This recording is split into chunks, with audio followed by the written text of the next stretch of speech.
అమ్మవారిని ఎలా వర్ణించారు? వర్ణాత్మికాం, మొత్తము వర్ణస్వరూపిణి అమ్మవారు. అటువంటి ఆమెను చూశామండి. నిజంగా ఆమెను కనుక తెచ్చుకుని పెళ్లి చేసుకోగలిగితేనండి మీ జీవితము నిజంగా ఇదేం జీవితము, అది కదా జీవితము అని అన్నాడు. అనగానే ఓహో అన్నాడు. ఒక దూతను పిలిచాడు. సుగ్రీవ, మరి వెళ్ళి మాట్లాడేవాడు ఎట్టుండాలి? మంచి గొంతున్నవాడు ఉండాలి. వీడు సరిగ్గా మాటలు వచ్చి రాక నత్తిగా మాట్లాడి అట్లాంటి వాడిని పంపిస్తే పని చెడుతుంది.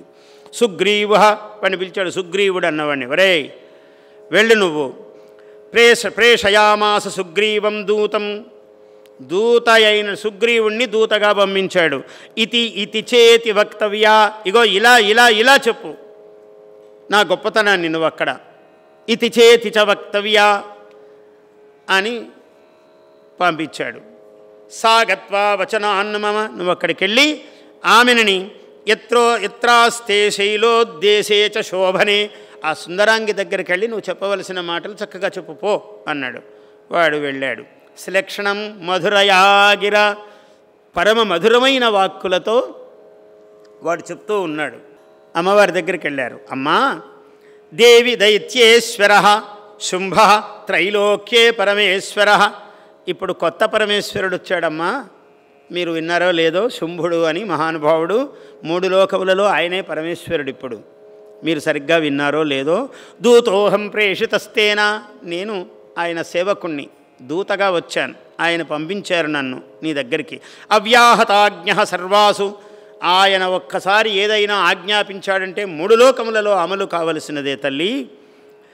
యస్సదా దేవయోనిషు, దేవయోనిషు దేవతల యందేగాక యక్ష రాక్షస సిద్ధ గంధర్వ కిన్నర కింపురుష భూతో మీ దేవయోనయ అన్నాడు. వీళ్ళందరూ దేవయోనులు, అంటే దేవతలతో సమానమైనటువంటి ప్రతిభా పాటవములు శక్తియుక్తులు గలవాళ్ళు వీళ్ళందరూ సామాన్యులు కాదు.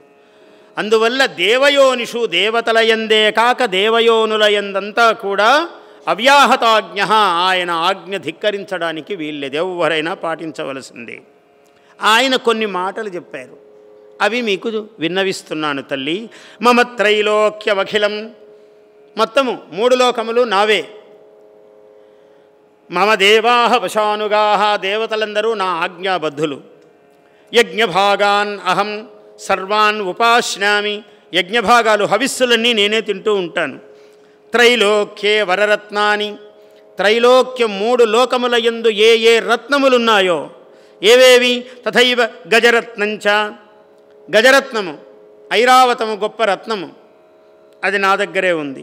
హృత్వా దేవేంద్రవాహనం క్షీరోదమథనోద్భూతం, పాలసముద్రం చిలికినప్పుడు అశ్వరత్నం మమామరై, అశ్వము ఉచ్చైశ్రవము, ఇదిగో తీసుకోండి అని దేవతలంతా భయపడి నాకు తెచ్చి ఇచ్చారు.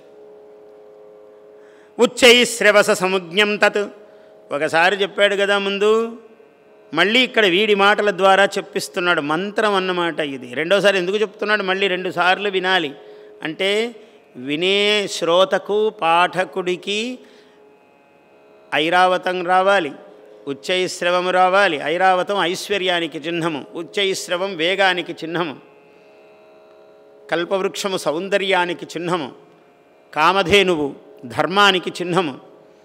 ఇలా అన్నీ మనకు కలగాలి. ఋషి ఉద్దేశము. మంత్రవేత్తలు కదా, తత్వవేత్తలు మహర్షులు. మళ్ళీ వీడి ద్వారా, దూత ద్వారా సుగ్రీవ, వాడు కూడా ఎట్లాంటి వాడు, మంచి గొంతు గలవాడు, వాడి చేత చెప్పిస్తున్నాడు మనకు. అంటే ఇవన్నీ రావాలి మనకు. అక్కడ కథలో చెప్పటం కాదు ప్రధానము, మనకు రావాలని రెండోసారి మళ్ళీ కామధేనువు, కల్పవృక్షము, ఐరావతము, ఉచ్చైశ్రవము ఇవన్నీ చెప్తూ ఉన్నాడు మళ్ళీ మళ్ళీ మళ్ళీ. ఉచ్చైశ్రవస సముజ్ఞం తత్ ప్రణివత్య సమర్చనం యాని దాచాన్యాని దేవేషు గంధర్వేషు ఉరగేషు చ, దేవతలయందు గంధర్వులయందు ఉరగులయందు రత్నభూతాని భూతాని, రత్నభూతములైనటువంటి ఏ ఏ వస్తువులు ప్రాణవంతములై ఉన్నాయో తాని మయ్యేవ శోభనే, అవన్నీ ఓ శోభన సౌందర్యవతి, అవన్నీ నా దగ్గరే ఉన్నాయి. శ్రీరత్నం అతిచార్వంగి త్వాం దేవి లోకే మన్యామహే వయం, నిన్ను కూడా ఒక రత్నముగా, స్త్రీరత్నముగా భావిస్తున్నాను. యతో రత్నభుజో వయం, నిన్ను కూడా రత్నముగా అంటున్నాము కాబట్టి నీవు మమ్మల్ని చేరు. ఎందుకంటే రత్నభుజ పార్థివాహ అన్నారు. రత్నాలన్నీ రాజుగారి దగ్గరే ఉండాలి అనే ఒక సూత్రం ఉంది. అందువల్ల యతో రత్నభుజో వయం, అందువల్ల నీవు రత్నము.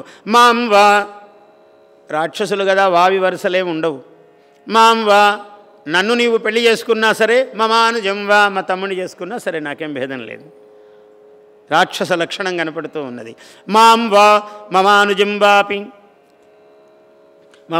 మమానుజం నిశుంభం ఉరువిక్రమం, వాడు నిశుంభుడు, చాలా నాంత పరాక్రమము గలవాడు. వాడు కూడా పరమైశ్వర్యమతులం ప్రాప్స్యసే మత్పరిగ్రహాత్ భజత్వం చంచలాపాంగి, మా ఇద్దరిలో ఎవరినో ఒకరిని పొందు, పరమైశ్వర్యమతులం, నువ్వెప్పుడు ఎక్కడ చూడనటువంటి ఐశ్వర్యాన్ని పొందుతావు అని అంటున్నాడు. ఇత్యుక్తా సా తదా దేవి గంభీరాంతస్మితా జగౌ అని గంభీరముగా ఇలా నవ్వింది అమ్మవారు. వీడిన్ని మాటలు చెప్తే ఒక్కసారి ఒక నవ్వుతో తీసవతల పారేసింది. గంభీర అంతస్మిత జగౌ దుర్గా భగవతి భద్రా యయేదం ధార్యతే జగత్. ఇక్కడ చెప్తున్నాడు ఆమె ఎటువంటి తల్లి, దుర్గా భగవతి భద్రా, ఏ తల్లి చేత ఈ సమస్త జగత్తులు ధరింపబడుతున్నవో ఆమె ఒక చిరునవ్వు నవ్వి అలా ఒక్కసారి చూసింది వాణ్ణి. సత్యముక్తం దేవ్యువాచ, అమ్మవారు మాట్లాడుతుంది. సత్యముక్తం, చాలా బాగా చెప్పావు నాయన, మంచి మాటలు చెప్పావన్నీ నువ్వు. నాత్ర మిథ్యా కించిత్ త్వయోరితం, నువ్వు చెప్పింది ఎక్కడ ఒక అక్షరం అబద్ధం లేదు సుమా, బాగా చెప్పావు. త్రైలోక్యాధిపతి శుంభో నిశుంభశ్చాపి తాదృశ, శుంభుడు త్రైలోక్యాధిపతి, నిశుంభుడు కూడా అంతటివాడే. కింత్వత్ర, కానీ ఒక చిన్న మెలిక ఉంది దీంట్లో. యత్ ప్రతిజ్ఞాతం మయా యా కృతాపురా యో మాం జయతి, నేను ఒక చిన్న ప్రతిజ్ఞ చేశానే, అప్పటికి నాకు వీళ్ళ గురించి అంత తెలియదు. ఈరోజు నువ్వు చెప్పినంత బాగా నాకెవరు చెప్పలే, అప్పటికి తెలియదు నాకు. ఒక ప్రతిజ్ఞ చేశాను నేను. ఏమిటి ప్రతిజ్ఞ? యో మాం జయతి సంగ్రామే, ఎవడు నన్ను యుద్ధములో జయిస్తాడో, యో మే దర్పం వ్యపోహతి, నేను చాలా గొప్పదాన్ని అనే గర్వమును ఎవడు తొలగిస్తాడో, యో మే ప్రతిబలో లోకే, నాతో సమానమైన బలసంపన్నుడు ఎవడో, సమే భర్త భవిష్యతి, అటువంటి వాడు నాకు భర్త అగుగాక అని ఒక ప్రతిజ్ఞ చేశా ముందు. అప్పటికి నాకు తెలియదు వీళ్ళు ఇంత గొప్పవాళ్ళు ఉన్నారని. తదా గచ్చతు శుంభోత్ర నిశుంభో వా మహాసుర, అందువల్ల శుంభుడో నిశుంభుడో లేదా ఇద్దరు కలుసో, ఇద్దరు గొప్పవాళ్ళు కదా, యుద్ధానికి రమ్మని చెప్పు. మాం జిత్వా కిం చిరేణాత్ర పాణిం గృహ్ణాతు మే లఘు, ఏం పెద్ద విషయము, వచ్చి యుద్ధం చేసి నన్ను గెలవగానే నా చేయి పట్టుకుంటారు అన్నది. అంటే దూత ఉవాచ, వాడన్నాడు, అవలిప్తాసిమైవం త్వాం, అమ్మా నువ్వు మమ్మల్ని అవమానిస్తున్నావు. దేహి బ్రూహి మమాగ్రత, నువ్వు కొంచెం తప్పుగా మాట్లాడుతున్నావు తల్లి, ఎందుకో చెప్తే విను. త్రైలోక్యేకః పుమాంస్తిష్ఠేత్ అగ్రే శుంభనిశుంభయో, శుంభనిశుంభుల ఎదురుగా ఒక నిలువగలిగినటువంటి పురుషుడున్నాడా? దేవేంద్రుడు, కుబేరుడు, మా యముడు పాదాక్రాంతులైపోయారు వాళ్లకు. అన్యేషామపి దైత్యానాం సర్వే దేవానవైయుధి, ఏ దేవుడు కానీ ఆమె ఎదురుగా వాళ్ళ ఎదురుగా నిలబడలేడు. అట్లాంటిది నువ్వేమిటమ్మా, తిష్టంతి సమ్ముఖే దేవి కిం పునః స్త్రీత్వమేకిక, ఒక్క స్త్రీవి నువ్వు, ఆడదానివి, నువ్వా శుంభనిశుంభులతో యుద్ధం చేస్తానంటున్నావు, కొంచెం జాగ్రత్తగా మాట్లాడమ్మా. ఇంద్రాద్యాహ సకలా దేవాహ, ఇంద్రాదులందరూ మహామహాదేవతా పురుషులు, పురుషోత్తములు అందరూ వాళ్ళ పాదాలకు ఆక్రాంతులైపోయారు. శుంభాదీనాం కథం తేషాం స్త్రీత్వం ప్రయాస్యసి సమ్ముఖం, ఒక స్త్రీవి వాళ్ళ ఎదురుగా ఎలా నిలబడగలుగుతావు నీవు? సాత్వం గచ్చ మయైవోక్త పార్శ్వం శుంభనిశుంభయో కేశాకర్షణ నిర్ధూత గౌరవా మా భవిష్యసి, నిన్ను చాలా గౌరవంగా సౌందర్యవతివి అని మాట్లాడుతున్నాము, నిన్ను జుట్టుపట్టుకుని లాక్కుపోయేటట్లు నీవు చేసుకోవద్దు, అంత అగౌరవాన్ని నీవు పొందవద్దు అని అన్నాడు. దేవ్యువాచ, అమ్మవారు చెప్పింది, నాయన ఏవమేతత్, నువ్వు చెప్పింది మళ్ళీ కూడా చాలా చక్కనిదే. బలీ శుంభో నిశుంభశ్చాతి వీర్యవాన్, నిశుంభుడు కూడా అతి బలవంతుడే. కిం కరోమి ప్రతిజ్ఞామే యదనాలోచితా కృత, ఏం చేస్తాం మరి? నేనైతే ప్రతిజ్ఞ చేశాను కదా, అప్పటికింత ఆలోచన లేదు. వీళ్ళిద్దరు ఇంత మహాత్ములు, ఇంత బలవంతులని నాకు తెలియదు. సత్వం గచ్చ మయోక్తంతే, పో నువ్వు, నేను చెప్పింది విను. మయోక్తంతే, నేనేం చెప్పానో అది అక్కడ చెప్పు. తత్సర్వం ఆదృత, అక్కడ చెప్పు వెళ్ళి నేను చెప్పిందంతా. తద ఆచక్ష్వ అసురేంద్రాయ సచయుక్తం కరోతు తత్, నీ దృష్టిలో వాడు అసురేంద్రుడు కదా, రాక్షసేంద్రుడు, వాడికి చెప్పు యుద్ధానికి రమ్మను పో అని నిర్ధారణ చేసింది ఆ అమ్మవారు.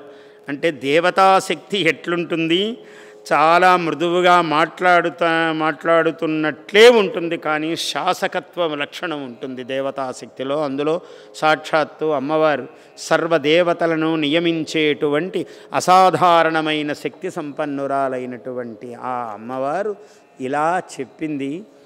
పంచమాధ్యాయము 5 అధ్యాయాలు పూర్తి అయినాయి. ఇవాళ అటువంటి సర్వ దేవతాస్వరూపిణి అయినటువంటి సర్వరత్నములను స్వీకరించినటువంటి అటువంటి ఆ తల్లి మనల్నందరినీ కూడా అనుగ్రహించుగాక.